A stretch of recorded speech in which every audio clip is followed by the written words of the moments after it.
Boa noite a todos, sejam bem-vindos. A mensagem de hoje tem como título Pode Acreditar.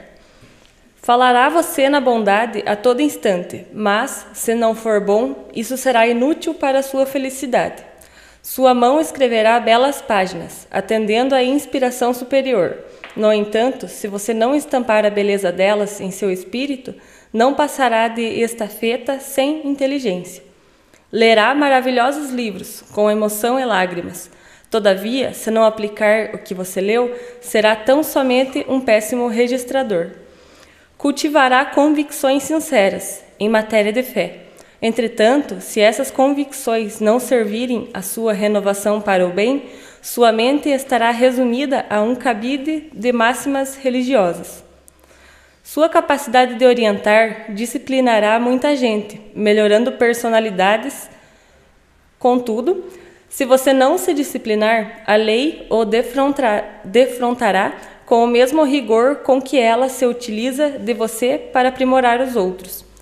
Você conhecerá perfeitamente as lições para o caminho e passará ante os olhos mortais do mundo, a galeria de heróis e dos santos. Mas, se não praticar os bons ensinamentos que conhece, perante as leis divinas, recomeçará sempre o seu trabalho e cada vez mais dificilmente. Você chamará a Jesus, Mestre e Senhor. Se não quiser, porém, aprender a servir com Ele, suas palavras soarão sem qualquer sentido. Mensagem de André Luiz, retirada do livro Agenda Cristã, psicografada por Chico Xavier. Boa noite a todos.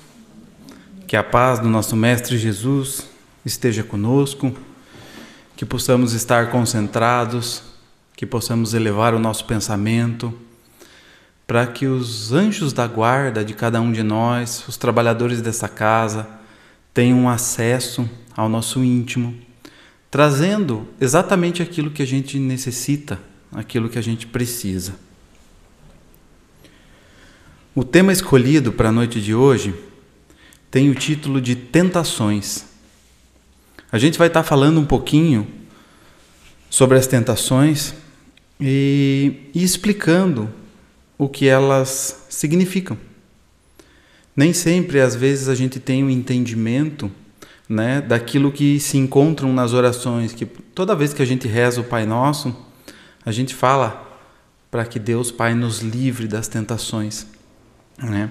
Então a gente precisa entender o que exatamente elas representam e significam na vida de cada um de nós. Esse tema foi escolhido quando eu estava assistindo a palestra do Hobbes, que ele estava falando sobre pedir e obtereis, busca e acharás, e bater-se e abrir-se-vos-á, né? E dentro da palestra dele, ele falou sobre o velho homem que existe dentro de cada um de nós. E falando desse velho homem, nos remete a todos os declínios desse velho homem, né? Porque quando fala sobre o velho homem, geralmente a gente está falando mais sobre os defeitos e os vícios do que as coisas boas, né? Então, quando a gente fala sobre o velho homem, como foi o caso dele, falando sobre o velho homem que existe dentro de cada um de nós, né? E falando também sobre a busca da nossa evolução espiritual, combatendo esse velho homem, na tentativa de nos tornarmos um pouco mais parecidos com a ideia de Cristo, né? Com o exemplo de Cristo. E aí, falando desse velho homem, as tentações que representam esse velho homem. Então, aqui na nossa casa, geralmente a gente não tem o hábito de fazer perguntas, né, às pessoas que estão acompanhando o conteúdo, mas eu vou dizer a vocês assim que eu abordei esse tema em outra oportunidade, lá na Acta. E aí eu perguntei para as pessoas que estavam internadas lá, eu perguntei, o que vocês me dizem que é tentação? O que vocês acham que é tentação? É bem óbvio que lá as primeiras palavras que foram o álcool e as drogas, né? O álcool é uma tentação, as drogas são uma tentação. Aí eu fui perguntando, falei, e o sexo é uma tentação? O sexo é uma tentação. E o chocolate é uma tentação? Ah, o chocolate é uma tentação. É assim, eu falei, e aí eu perguntei, mas uma tentação é boa ou é ruim? Aí todo mundo, é ruim, é ruim. Eu falei, tá, então, tá todo mundo de acordo que é ruim? Todo mundo de acordo que é ruim. Agora eu vou perguntar de novo, sexo é ruim?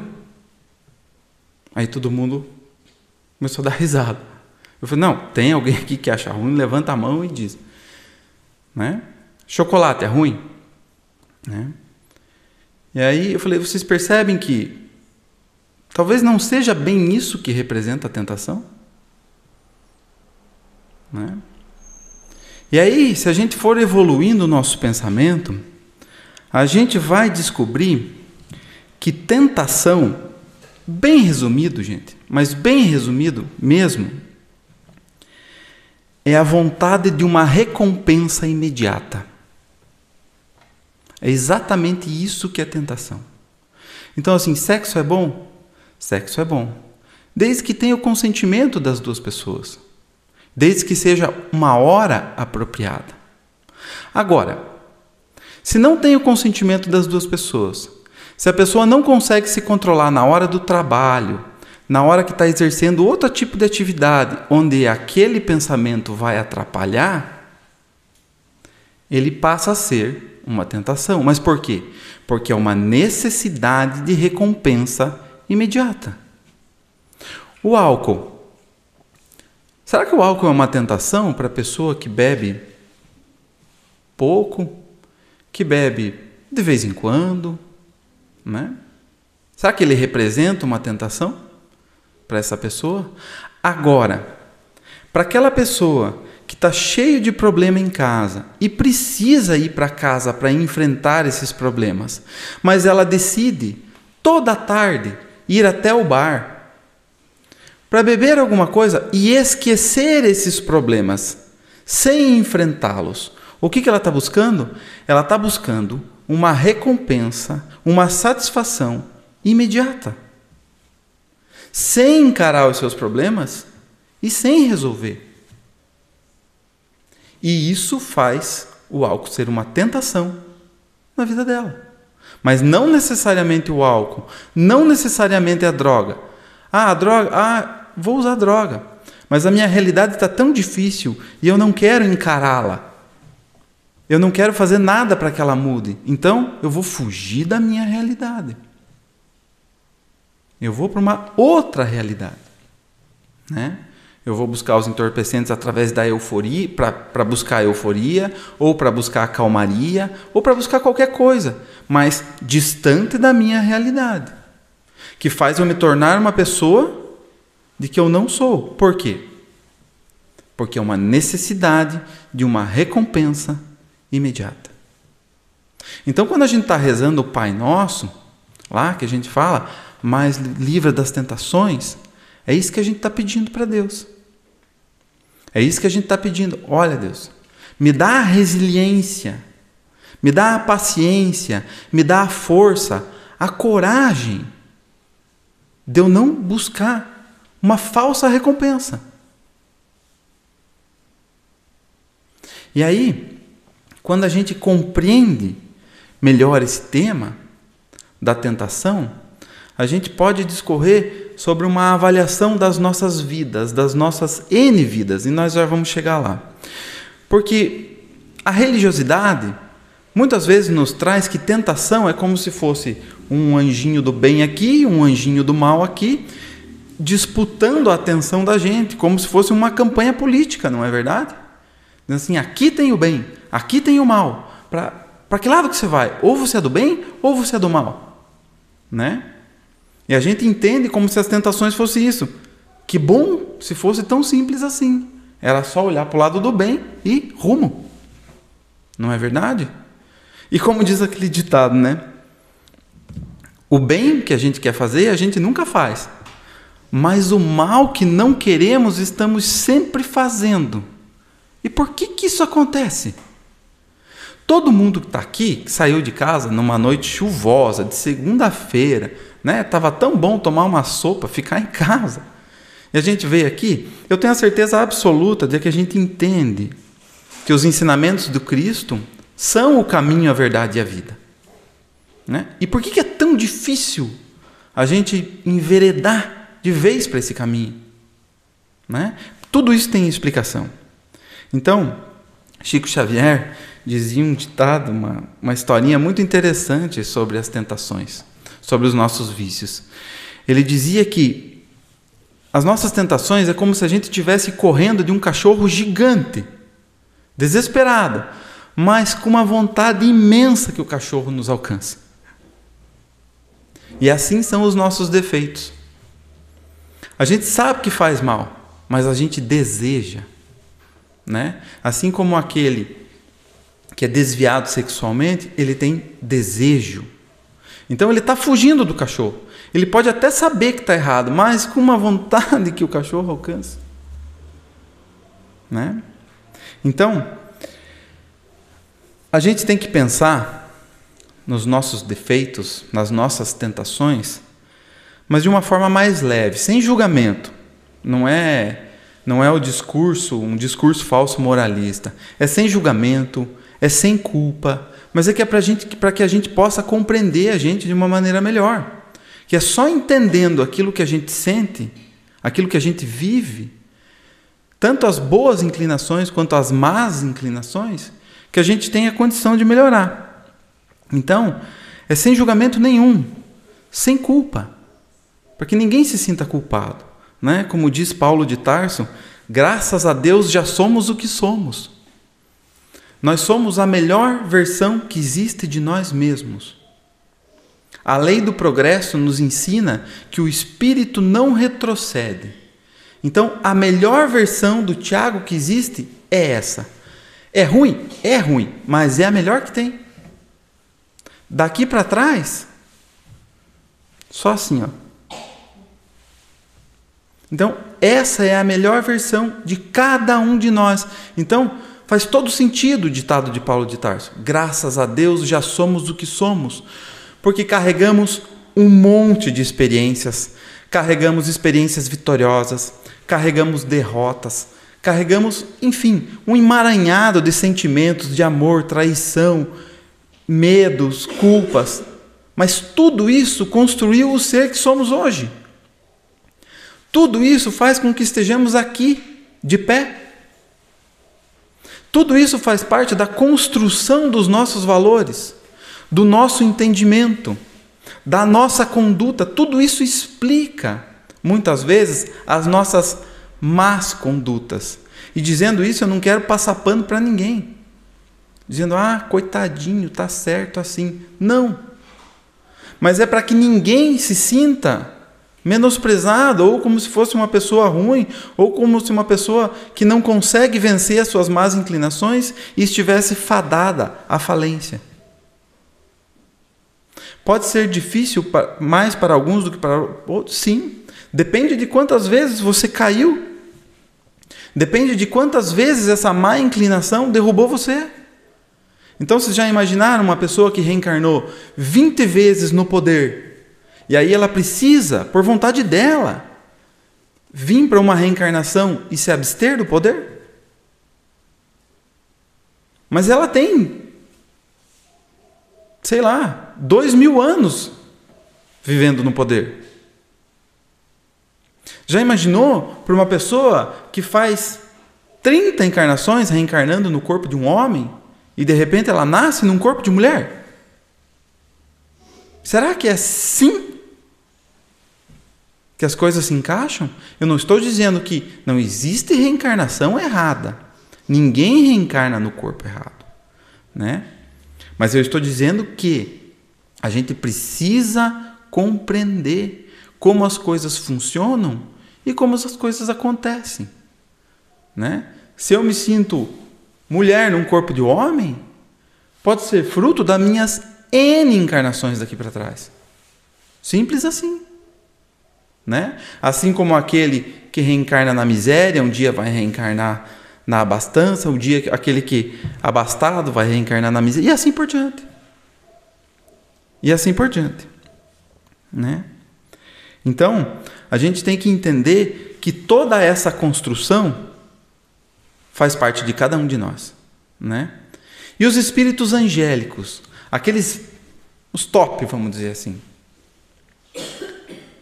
Vocês acham que eles nasceram pronto? Você acha que eles passaram por tudo isso que nós passamos? Os espíritos angelicais, eles são forjados em algo não de açúcar, nem de cristal. É tipo Wolverine, é adamantium. E eles têm tanta compaixão por nós, porque eles sabem exatamente o que nós vivemos e sentimos. Porque eles já passaram por isso. Eles passaram pelo trabalho, pela disciplina. Eles conhecem a desilusão. Eles conhecem a amargura. Eles conhecem a traição. Eles já passaram por tudo isso. E cresceram com isso. E se tornaram espíritos angelicais.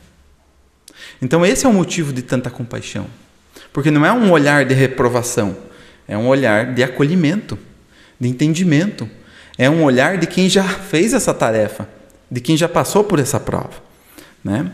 E aí vem aquela conhecida frase de todos nós, proferida por Jesus, que diz: o espírito está pronto, mas a carne é fraca. Será que é essa? Essa aqui que dá para pegar? Será que é isso que Jesus se referia quando ele dizia a carne? Então o espírito está pronto, a centelha divina, a semente de Deus, a parte de Deus que existe dentro de cada um de nós. Mas a carne é esse conjunto de características do ser encarnado. É tudo isso que nós falamos sobre a nossa encarnação, as nossas reencarnações, é tudo isso que compõe o nosso ser. Então, é o nosso ser espiritual, digamos assim, o nosso perispírito, né? A separação do nosso espírito e do nosso perispírito. Então, o nosso perispírito hoje está encarnado num corpo de carne. Mas quando deixamos o corpo de carne aqui, ele volta para o mundo espiritual como um ser semimaterial, que é a nomenclatura, a explicação que Kardec nos dá do perispírito, né? É semimaterial, tem a parte mais material e a parte mais espiritual. Então, nós retornamos com esse corpo espiritual. E quando a gente diz a carne é fraca, o que é fraco é esse conjunto de características. E eu digo a vocês, se vocês buscarem na literatura espírita, vocês vão ver que estar encarnado não é muito simples. E não é muito fácil. Eu gosto de usar um exemplo que a maioria das pessoas entendem. Vocês já foram num estádio de futebol? Ou em qualquer jogo que tenha torcida, e aí de repente aquele povo começa a gritar tudo junto, e você vai sentindo aquela vontade de gritar junto, e você vai sentindo aquela vontade, e de repente o povo começa a gritar uns palavrões, uns nomes feios, assim, quando você vê, você está gritando também. Já aconteceu isso com vocês? Então isso é energia, né? Então pense, nós estamos reencarnados no mundo de provas e expiações. É natural que a gente se sinta convidado às nossas más inclinações, energeticamente falando. Até porque a gente não faz bem a nossa parte do orar e vigiar e se proteger, né? Então, quando a gente dá essa brecha, a gente sente todo esse ímã, digamos assim, nos convidando, né? Além do fato que tem toda essa transitoriedade que nós temos aqui, que a gente sabe que vem no berço, né? Depois vai para o túmulo, né? Os nossos amigos, os nossos parentes, as pessoas que mais amamos, vão passar por isso também, né? Nós vamos passar por isso também. É um pouco difícil para que a gente que sabe que é um espírito eterno, compreender essa situação, essa transitoriedade de que somos obrigados a viver, né? Um dia nossos pais, nossos avós, um dia nós mesmos, e assim por diante, né? Vamos deixar esse planeta, né? Isso é um pouco difícil. Ainda nós temos o esquecimento, que sabemos muito bem que é uma bênção, né? Mas a gente esquece as coisas boas também. Você já imaginou se a gente não esquecesse todas as línguas que nós já falamos? O que seriam das escolas de idioma? Vocês já imaginaram? Mas a gente esquece. Mas a gente esquece para que o sorriso venha mais fácil no nosso rosto, sabe? Porque nos ensina Emmanuel que se nós tivéssemos a lembrança das nossas encarnações, seria um choro convulsivo. Então, vamos confiar em Deus, né? Vamos entender que esquecer é o melhor mesmo, né? Mas esquecemos também essas coisas boas, tudo aquilo que aprendemos, fica gravado no nosso sentimento, como a gente traduz de uma maneira muito simples, talento, né? Tipo a pessoa que pega um violão pela primeira vez na vida e sai tocando melhor do que o cara que está fazendo 4 anos de aula, tem que ter algum motivo, né? Tem que ter algum motivo. Nós também não temos a sustentação magnética dos nossos espíritos familiares que estão mais adiantados no mundo espiritual. Aí lá no mundo espiritual, quando a gente já está socorrido, vamos dizer assim, né? Quando a gente já está num lugar bom, as nossas companhias são ao contrário do estádio de futebol.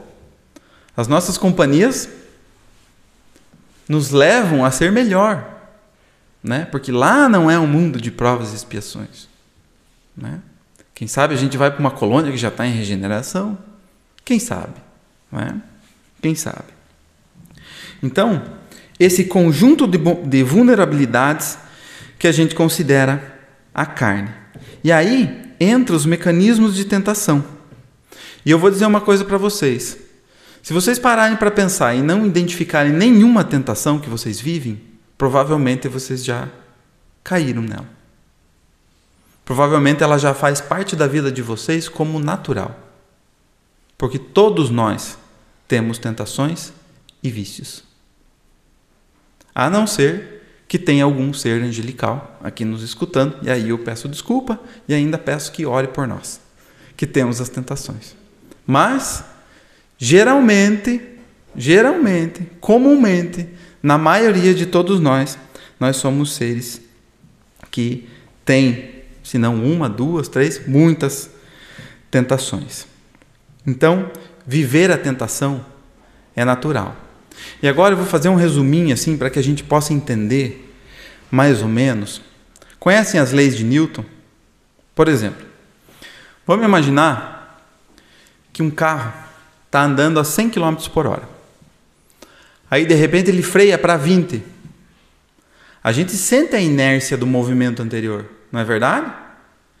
Então o carro está lá acelerando, a gente está acostumado, sentado no banco. Quando o carro freia, a gente vai para frente. Ou ao contrário, é a mesma coisa. Se o carro está 20 e acelera, a gente vai para trás. A gente sente a inércia desse movimento. E é exatamente isso que acontece com o nosso espírito encarnado.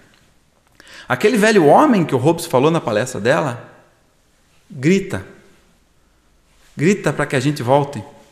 E o nosso desejo também fala para que a gente volte. O nosso desejo também fala. E aí, quando a gente tenta fazer alguma coisa diferente, que é não cair nessa tentação, a gente sente a inércia do movimento.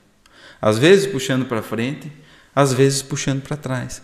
E vocês percebem, levando em conta, imaginem assim, 20 encarnações do Tiago. Hoje o Tiago está aqui, né? Hoje o Tiago está aqui, faz tal coisa, está aqui falando no centro espírita. E na encarnação passada? O que será que era? E na outra?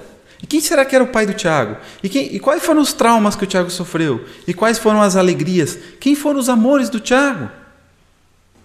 Então, imaginem só umas 20 aqui, assim, umas 20. E olha que Emmanuel fala para a gente que para a gente fazer uma avaliação razoável, a gente precisa levar em consideração as últimas 200. Quando fala sobre julgamento, quando diz assim, vou julgar fulano lá. Fala assim, olha, você devia conhecer pelo menos as últimas 200 encarnações dele para avaliar razoavelmente. Né? Mas vamos pensar 20 aqui, 20 Tiagos aqui. Assim, com histórias diferentes, com vivências diferentes, com acertos, com erros. Tal.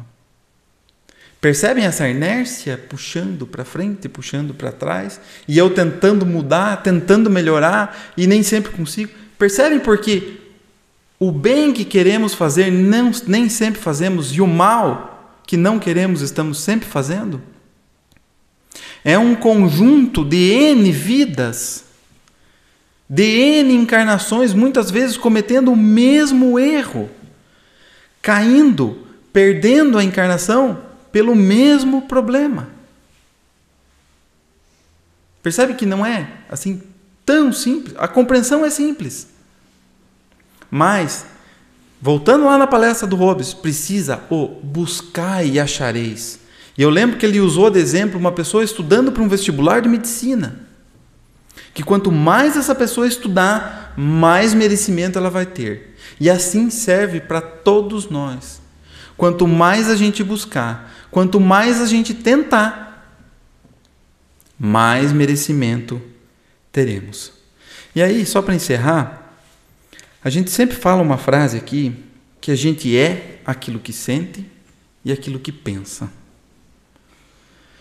E estudando esse tema, eu consegui perceber que a gente não é só aquilo que sente e aquilo que pensa. A gente também é aquilo que a gente quer pensar e aquilo que a gente quer sentir. Porque se a gente fosse só aquilo que pensa e só aquilo que sente, nós seríamos o velho homem. Constantemente o velho homem. E todos nós que estamos aqui, numa segunda-feira, estamos buscando, à noite, chuvoso, com frio, nós estamos buscando uma reforma íntima. Nós estamos buscando suportar essa inércia do movimento para que nos tornemos pessoas melhores. Então nós somos mais. Nós somos mais do que aquilo que pensamos. Nós somos mais do que aquilo que sentimos. Nós também somos aquilo que queremos ser, aquilo que queremos sentir e aquilo que queremos pensar. Certo, gente? Obrigado pela atenção de vocês e até uma próxima oportunidade.